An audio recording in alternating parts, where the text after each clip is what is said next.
देखिए, कल से लोकसभा चुनाव 2024 के मद्देनजर तेजस्वी यादव की यात्रा शुरू हो रही है। इस चुनावी यात्रा से क्या कुछ उन्हें बेनिफिट मिलेगा या फिर आखिर इस यात्रा का क्या फायदा होगा, इस वक्त बीजेपी के प्रवक्ता राहुल आनंद हमारे साथ मौजूद है। क्या लगता है सर, कल से चुनावी यात्रा शुरू कर रहे हैं तेजस्वी यादव? देखिए, सबसे पहली बात यह है कि इस यात्रा का उद्देश्य क्या है, इस चीज़ को पहले समझना होगा। और जो यात्राएं निकाली जा रही हैं बिहार के अंदर, वो लगभग स्वार्थीपन की यात्राएं हैं। जिस तरह से सरकार उनकी गिरी और जो उनके ऊपर आरोप लगे कि जो लोग कमा रहे थे वो जनता के बीच में जाकर अपने आप को निर्दोषी साबित करने की कोशिश करने का एक प्रयास है इनका। दूसरी बात, अगर बात करें इस यात्रा को लेकर, तो आप ये लूट की यात्रा भी कर सकते हैं, क्योंकि जिस तरह से माननीय नीतीश कुमार जी ने इस बात को कहा था कि जब हम सत्ता में आए थे इनके साथ तो ये कमाने लगे थे। एक माननीय मुख्यमंत्री अगर इस प्रकार का आरोप लगाते हैं कि वो कमाने लगे थे, तो इसका मतलब ये है कि उनकी संलिप्तता सत्ता में कहीं ना कहीं किसी न किसी प्रकार के संगेद रही है। इसका भी हिसाब उनको देना है।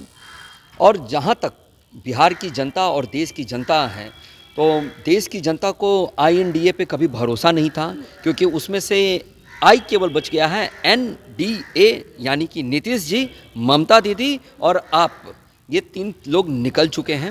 अब आई बचे हैं, यानी कि मैं बचे हैं, और मैं एक दूसरे को बचा रहे हैं। आप राहुल गांधी जी को देख लीजिए, आप तेजस्वी यादव जी को देख लीजिए। व्यक्ति विशेष की पार्टी बनकर व्यक्ति विशेष को अपने आप को बचाने के लोग प्रयत्न कर रहे हैं। जी, राहुल गांधी की भी चुनाव यात्रा, अगर न्याय जोड़ो यात्रा की बात कर ले तो वो भी चल रही है फिलहाल इस वक्त बिहार। देखिए, आमतौर पे अगर कहा जाए तो एक 18 साल के बच्चे को इस बात का ज्ञान हो जाता है कि अब मुझे भविष्य में क्या करना है। लेकिन अगर आप 50 साल के 52 साल के व्यक्ति को बार बार उसके काम को याद दिलाया जाए और यात्राएं करके उसको रीलॉन्च कर इस चीज़ को बताया जाए कि यही आपका होने वाला भावी प्रत्याशी है, तो ये यात्रा सफल नहीं हो सकती है। पहले भी इन्होंने भारत तोड़ो यात्रा निकाली थी। जिन जिन लोगों का साथ मिला था, आपने देखा कि कौन कौन लोग उनके साथ कदम से कदम मिला रहे थे। सवाल यहाँ ये उठता है कि क्या देश को वास्तव में उस यात्रा की आवश्यकता है, या अपने यात्रा से अपने को और मजबूत करने की कोशिश कांग्रेस की लोग करने की प्रयास कर रहे हैं। जिसको देखो, राहुल गांधी जी की यात्रा की बात करता है, एक अभी बिहार के भी उनके सहयोगी बने थे, सारथी बने थे।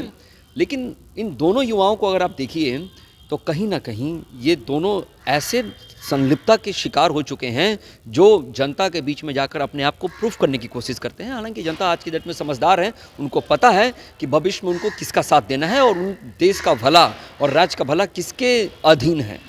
बहुत बहुत धन्यवाद। तो ये थे हमारे साथ बीजेपी प्रवक्ता राहुल आनंद, जिनसे बातचीत कर रहे थे, क्योंकि कल से तेजस्वी यादव की चुनावी यात्रा शुरू हो रही है और ऐसे में बीजेपी का इस पर क्या स्टैंड है वो बात कर रहे थे। कैमरा पर्सन ऋतिक के साथ मैं दक्षा प्रिया, दर्श न्यूज़, पटना।